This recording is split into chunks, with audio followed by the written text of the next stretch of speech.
sa ilang paglaom diha sa walay kasiguruhan nga mga bahandi. Kundili diha sa Dios nga madagayaong naghatag kanato sa tanang butang alang sa atong kalibay.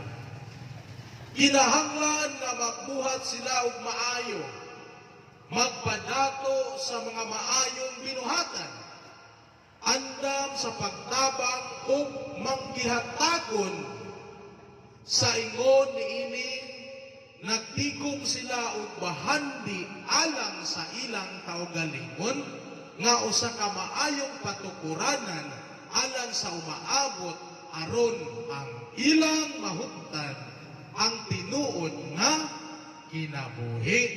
Amen. Praise the Lord. Gusto sa Dios nga magtigom tag mga bahandi, dili itong mga bahandi lagi nga madunutang mga bahandi. Usa man magpadato sa maayong binuhatan, andam sa pagtabang ug manggihatagon. Amen. Amen. Amen. Hallelujah, tumalakpakan ang Diyos mga igsoon. Kinsa may magpadato sa maayong binuhatan. Amen. Amen. Kinsa may andam mabutabang. Amen. Kinsa may gusto magmahimong manggihatagon.